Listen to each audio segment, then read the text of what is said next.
kali ini adalah tugas pemenuhan ujian akhir semester dengan matkul ilmu pendidikan Islam.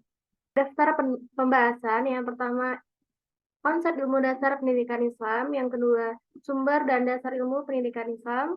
Yang ketiga, tujuan pendidikan Islam, pendidikan nasional, dan pendidikan barat. Yang keempat, ada pendidikan Islam dan sistem pendidikan nasional.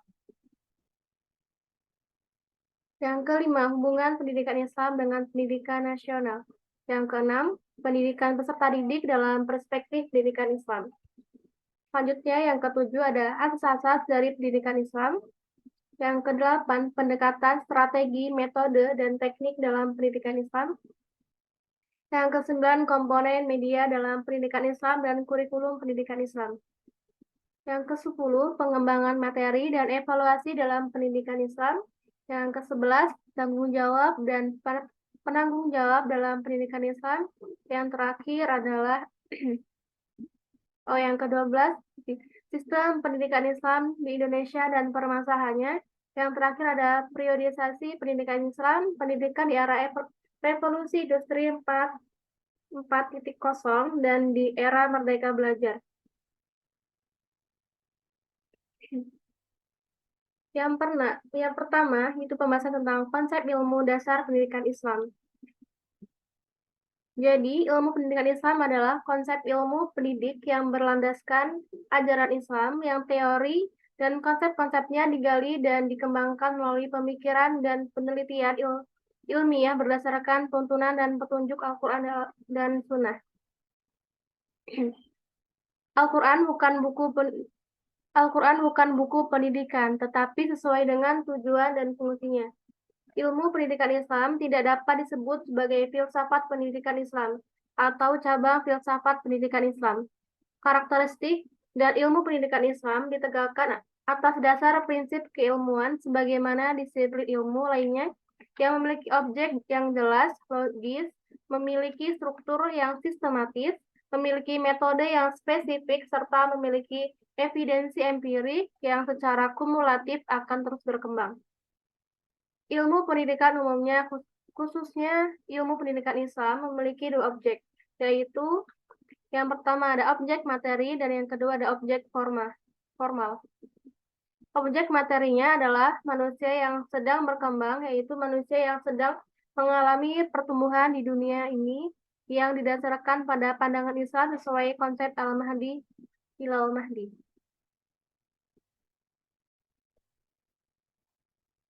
Sedangkan objek formanya adalah upaya-upaya yang dapat dilakukan oleh ilmu pendidikan Islam dalam memberikan jawaban atas problema manusia sebagai makhluk pendidikan. Dengan kata lain, objek forma ilmu pendidikan Islam adalah komponen-komponen upaya pendidikan yang terdiri dari pendidik, peserta didik, tujuan pendidikan, lembaga pendidikan, dan strategi yang digunakan atau kurikulum.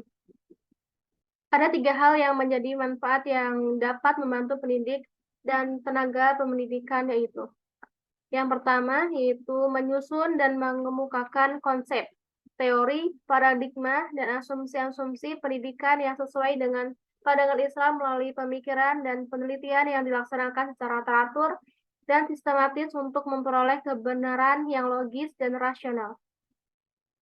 Yang kedua adalah memberikan petunjuk bagaimana pelaksanaan atau pendidik yang sesuai dengan konsep Islam. Yang ketiga, melukiskan dan menggambarkan subjek dan objek pendidikan sebagaimana adanya. Konsep ataupun rumusan teori yang dikemukakan oleh pendidikan Islam, baik yang disandarkan kepada wahyu yang diturunkan Allah kepada Nabi Muhammad, berikut hadis-hadis beliau yang disebut sebagai pengaturan perolehan, memperlihatkan bahwa konsep dan teori yang dikembangkan oleh ilmu pendidikan Islam secara menyeluruh masih berada dalam lingkup evidensi empirik. Yang kedua ada sumber dan dasar ilmu pendidikan Islam. Jadi Islam adalah agama yang rahmatan lil alamin, yang mencakup semua aspek kehidupan baik individual maupun sosial, baik ketauhidan maupun kemanusiaan. Semua yang menjadi sumber syariat Islam seperti Al-Quran, hadis, ijma, dan qiyas itu juga termasuk ke dalam sumber pendidikan Islam. Sehingga terdapat prinsip-prinsip pendidikan tujuan-tujuan pendidikan, dan lainnya yang berkaitan dengan pendidikan. Pendidikan Islam merupakan hal yang tidak bisa terlepas dari kehidupan umat manusia. Pendidikan merupakan unsur terpenting bagi manusia untuk meningkatkan kadar keimanannya terhadap Allah, karena orang semakin banyak mengerti tentang dasar-dasar ilmu pendidikan Islam, maka kemungkinan besar mereka akan lebih tahu dan lebih mengerti akan terciptanya seorang hamba yang beriman. Manusia hidup dalam dunia ini tanpa mengenal tentang dasar-dasar ilmu pendidikan Islam, maka jelas bagi mereka sulit untuk mendekatkan diri kepada Allah, apalagi menjadi hamba yang beriman. Di dalam dasar pendidikan Islam terdapat pokok-pokok dari pendidikan Islam, yaitu pendidikan keimanan, pendidikan akhlakul karimah, dan pendidikan ibadah. Yang ketiga ada tujuan pendidikan Islam, pendidikan nasional, dan pendidikan barat.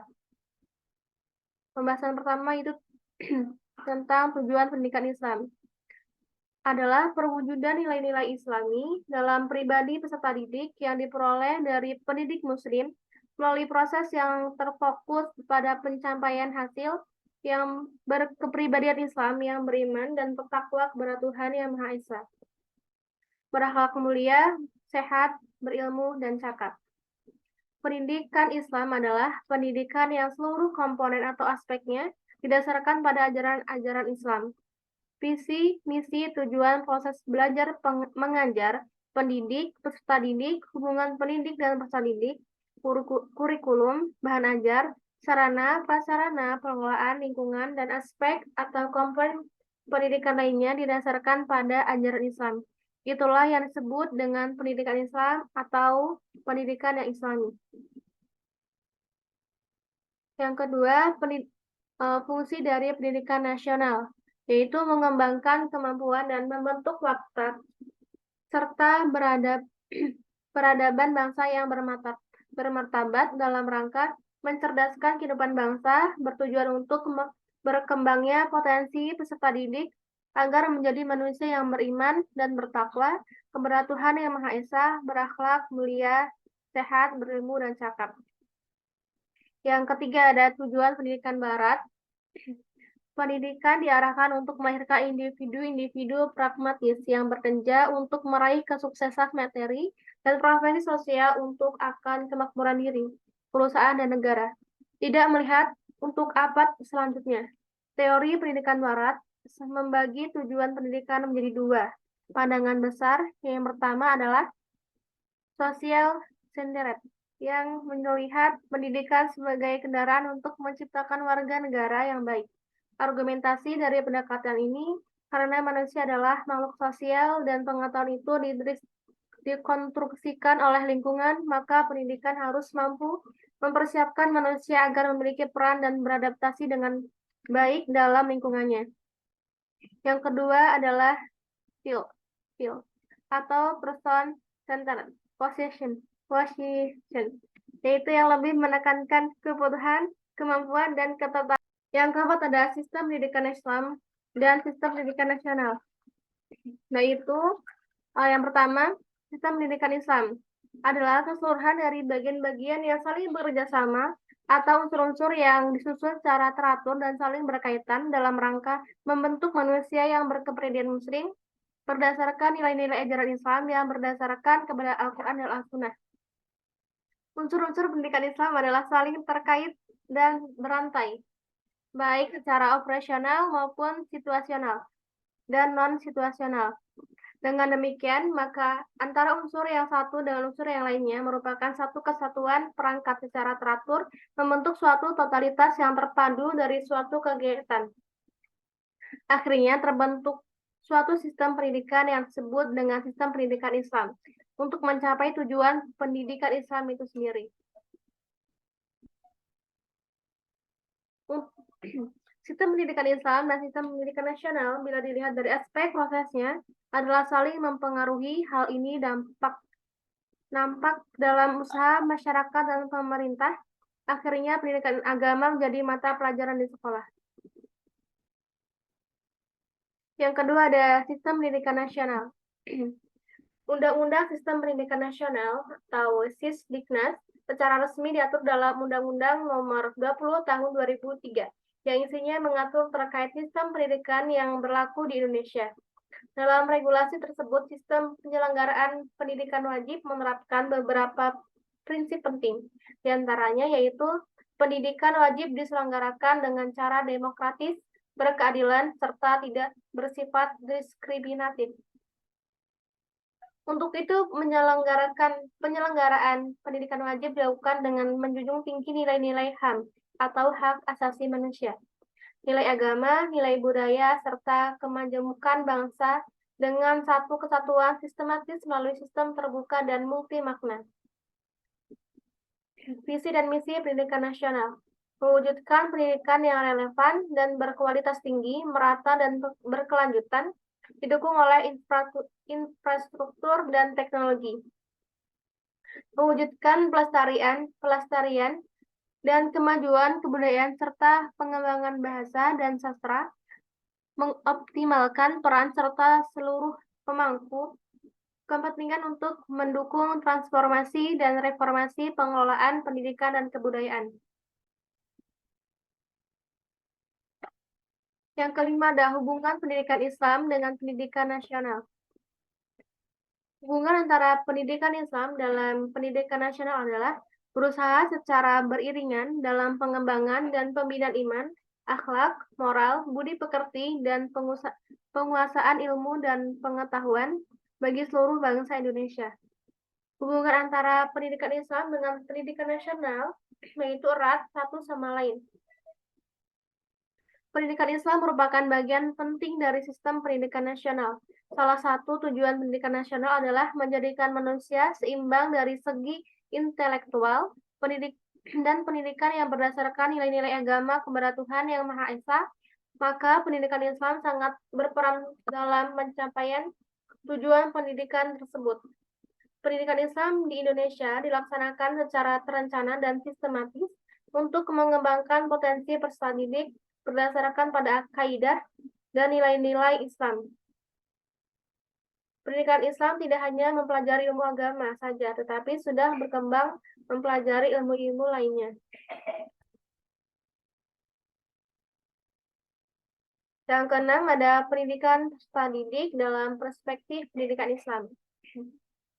Peserta didik adalah seorang individu yang tengah mengalami fase perkembangan atau pertumbuhan baik dari segi fisik ataupun mental. Peserta didik menurut sudut pandang pendidikan Islam yang pertama ada muta'alim adalah orang yang sedang belajar, yang sedang diajar atau orang yang sedang belajar. Yang kedua ada mutarabbi adalah orang yang dididik atau orang yang diasuh. Mutarabbi adalah lawan dari definisi murabbi, yaitu pendidik, pengasuh, sedangkan mutarabbi yang dididik atau diasuh. Yang ketiga ada muta'adib, adalah orang yang diberi tata cara sopan santun atau yang dididik untuk menjadi orang yang baik dan berbudi. Menurut Abraham Maslow, terdapat 5 hierarki kebutuhan yang dikelompokkan dalam 2 kategori, yaitu yang pertama ada kebutuhan tahap dasar atau basic need yang meliputi kebutuhan fisik, rasa aman, terjamin, cinta, sosial, dan harga diri. Yang kedua ada meta kebutuhan, meliputi apa yang terkandung dalam aktualisasi diri seperti keadilan, kebaikan, keindahan, keteraturan, kesatuan, dan sebagainya. Selanjutnya ada menurut Al-Ghazali menjelaskan kewajiban anak didik pada kitabnya, yaitu pada kitab Ihya Ulumuddin dan Minhaj Al-Amal, yaitu yang pertama mendahulukan kesucian dari kerendahan akhlak dan sifat-sifat tercela. Yang kedua ada bersedia merantau untuk mencari ilmu pengetahuan. Yang ketiga, jangan menyombongkan dan menentang gurunya. Pengetahuan kedudukan ilmu pengetahuan seseorang pelajar harus mendahulukan ilmu pengetahuan yang pokok dan mulia, kemudian ilmu pengetahuan yang mulia, ilmu pengetahuan yang penting, lalu ilmu pengetahuan yang pengetahuan sebagai pelengkapnya. Yang ketujuh ada asas-asas dalam pendidikan Islam. Ilmu pendidikan Islam ialah proses yang dilakukan secara bertahap, berjenjang, terencana, terstruktur, serta terus-menerus tentang pengetahuan dan nilai Islam kepada peserta didik melalui upaya pengajaran, pembiasaan, bimbingan, pengasuhan, pengawasan, dan pengembangan untuk mencapai kesempurnaan hidup. Asas pendidikan Islam merupakan suatu kebenaran yang menjadi dasar atau tumpuan berpikir baik pada tahap perencanaan maupun pelaksanaan pendidikan.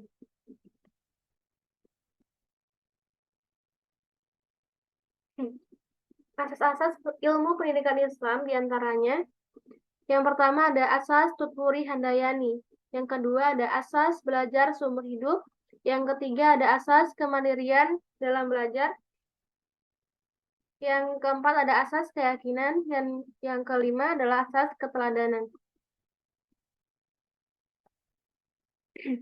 Batas-batas artinya yang menjadi ruang lingkup, yang menjadi landasan, dasar-dasar ataupun batasan, serta sumber dari pendidikan Islam. Seperti halnya dengan Islam yang menjadi pokok sumber hukumnya, maka itu pula lah yang menjadi batasan dari ilmu pendidikan Islam. Adapun batasan-batasan pendidikan Islam tersebut diantaranya ada Al-Quran, As-Sunnah, serta ijtihad. Yang kedelapan ada pendekatan, strategi, metode, dan teknik dalam pendidikan Islam. Pendekatan, strategi, metode, dan teknik pembelajaran merupakan bagian sistem yang tidak terlepas dari komponen-komponen lain, lalu berinteraksi di dalamnya. Salah satu komponen dalam proses tersebut adalah metode dan teknik pembelajaran, sehingga membantu guru dalam menyampaikan materi dalam proses pembelajaran sesuai kondisi psikologi maupun pikiran, karakter, atau perilaku yang ditangkap peserta didik tidak sesuai dengan keinginan dan kemampuan peserta didiknya. Metode pendidikan Islam dalam penerapannya banyak menyangkut permasalahan individual atau sosial peserta didik dan pendidik itu sendiri, sehingga dalam menggunakan metode seorang pendidik harus memperlihatkan dasar-dasar umum metode pendidikan Islam. Sebab metode pendidikan itu hanyalah merupakan sarana atau jalan menuju tujuan pendidikan.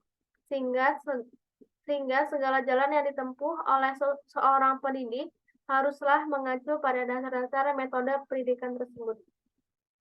Yang kesembilan ada komponen media dalam pendidikan Islam. Kurikulum pendidikan Islam.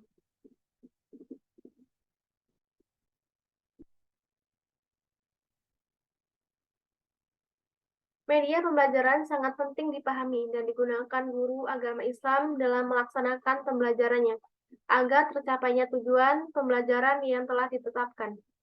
Dengan menggunakan media pembelajaran, pemahaman bersifat verbalis dari peserta didik dapat diminimalisasikan. Guru tidak hanya dituntut menggunakan media pembelajaran, tetapi juga mampu merancang media yang akan digunakannya dalam proses pembelajaran. Kurikulum pendidikan Islam adalah bahan-bahan pendidikan agama Islam berupa kegiatan, pengetahuan, dan pengalaman yang dengan sengaja dan sistematis diberikan kepada siswa dalam rangka mencapai tujuan pendidikan agama Islam. Kurikulum pendidikan Islam meliputi 3 masalah yang sangat penting, yaitu yang pertama adalah masalah keimanan, yaitu atau akidah. Yang kedua adalah masalah keislaman atau syariah. Dan yang ketiga adalah masalah ihsan atau akhlak. Kurikulum sebagai rancangan pendidikan mempunyai kedudukan sentral menentukan kegiatan dan hasil pendidikan. Yang ke-10 ada pengembangan materi dan evaluasi pendidikan Islam. Evaluasi dalam pendidikan Islam sangat erat kaitannya dengan apa yang telah difirmankan dalam Al-Quran, di mana evaluasi dalam pendidikan Islam yakni objek yang dinilai atau dievaluasi dari peserta didik tidak hanya hal-hal yang berkaitan dengan keilmuan saja, dan bukan pula yang berkaitan dengan perilaku keagamaannya saja, namun keseimbangan di antara keduanya. Peserta didik selalu dievaluasi akan tingkah laku, keagamaan, sosial, serta keilmuan, keterampilan, dan lain sebagainya. Dengan pembahasan di atas diharapkan untuk para peserta didik maupun siswa untuk dapat menerapkan sistem-sistem evaluasi dalam pendidikan Islam yang sesuai dengan prosedur dan prinsip-prinsipnya, sehingga kegiatan belajar dan mengajar yang dilakukan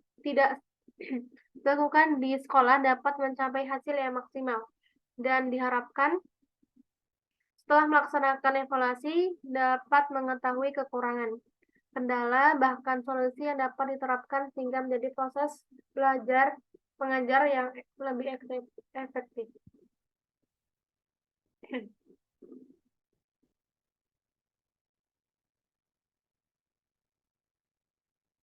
Selanjutnya ada tanggung jawab dan penanggung jawab pendidikan Islam. Tanggung jawab dan penanggung jawab dalam pendidikan Islam adalah bahwa pemahaman dan pelaksanaan tanggung jawab ini merupakan fondasi penting untuk meningkatkan kualitas pendidikan Islam.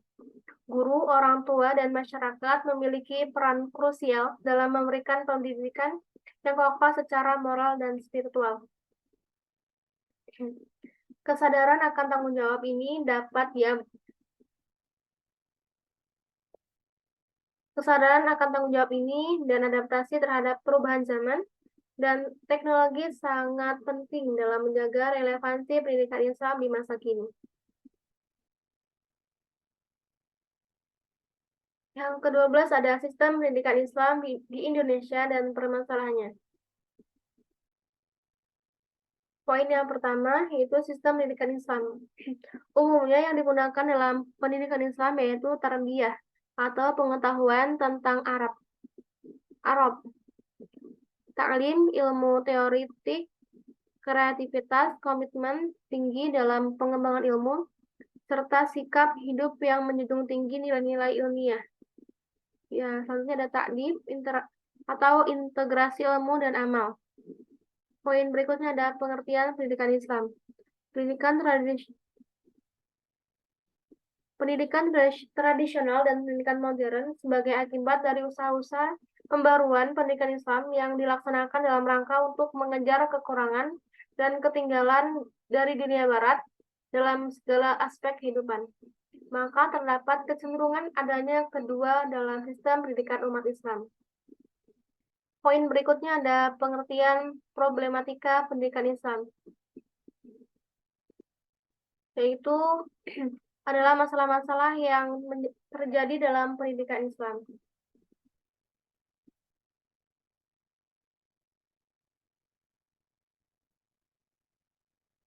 Poin berikutnya adalah problematika pendidikan Islam modern. Yang pertama, masalah mendasar yaitu adalah ada sekuleralisme sebagai paradigma pendidikan. Yang selanjutnya ada permasalahan lain, perkembangan ilmu, pengetahuan, dan teknologi yang tidak memperhatikan masalah agama, pemisahan antar ilmu dan agama, rendahnya secara fisik, rendahnya kualitas guru, dan kesejahteraan Islam.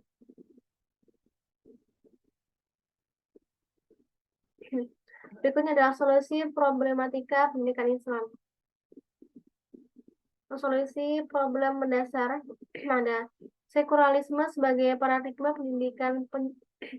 Penyelesaian problem mendasar tertentu harus dilakukan secara fundamental. Itu hanya dapat diwujudkan dengan melakukan perombakan secara menyeluruh yang diawali dari perubahan paradigma pendidikan sekuler menjadi paradigma Islam. Ini sangat penting dan utama. Solusi terhadap perkembangan ilmu, pengetahuan, dan teknologi yang tidak memperlihatkan masalah agama. Untuk penyelesaian masalah ini, penulis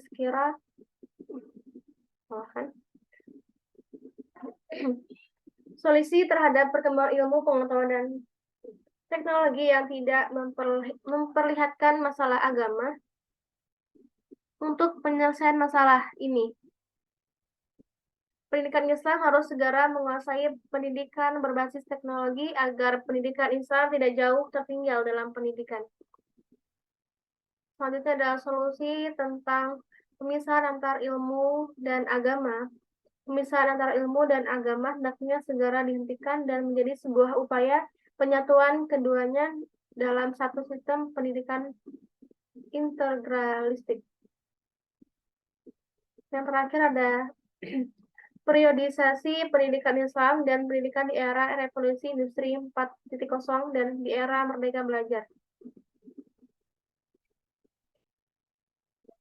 Pendidikan harus dilakukan transformasi pada stakeholder. Pendidikan Islam harus melakukan perubahan pada wajah dan muatan kurikulum sesuai dengan tuntunan zaman sekaligus sebagai benteng pertahanan menghadapi dekadensi moral. Perubahan konteks akhlak, pendidikan karakter dengan keunggulan daya saing kognitif, afektif, psikomotorik, dan spiritual, serta pembentukan peserta didik yang inovatif, kreatif, demokratif, berkarakter, berjiwa, dan religius. Transformasi pendidikan Islam meliputi yang pertama ada perbaikan aturan-aturan yang berlaku, yang kedua ada pendidikan berorientasi kepada kebutuhan masa depan, yang ketiga ada peninjauan dan perbaikan kurikulum, yang keempat peningkatan mutu manajemen madrasah, yang kelima ada peningkatan kapasitas dan kapabilitas kepemimpinan madrasah. Yang keenam ada peningkatan kompetensi guru. Yang ketujuh ada keterlibatan masyarakat dalam mengembangkan madrasah. Yang kedelapan ada digitalisasi pelayanan akademik dan administrasi dan pembayaran.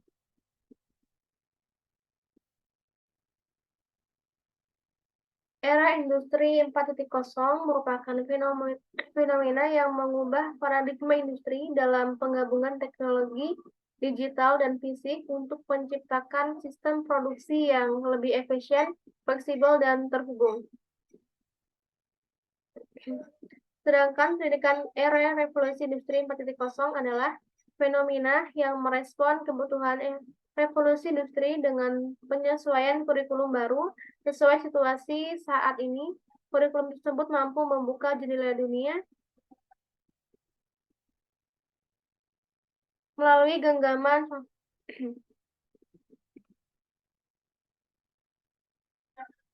Hasil penelitian ini merupakan kajian awal tentang landasan teori dan praktik dalam pendidikan Islam dalam menghadapi era 4.0, sehingga diperlukan adanya tindak lanjut yang lebih mendalam dalam membahas landasan teori dan praktik dalam pendidikan Islam dalam menghadapi era 4.0.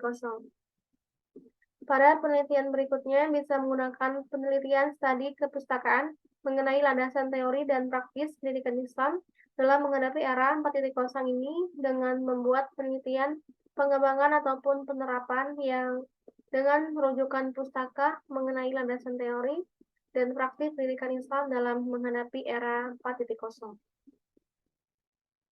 Sekian video kali ini. Wassalamualaikum warahmatullahi wabarakatuh.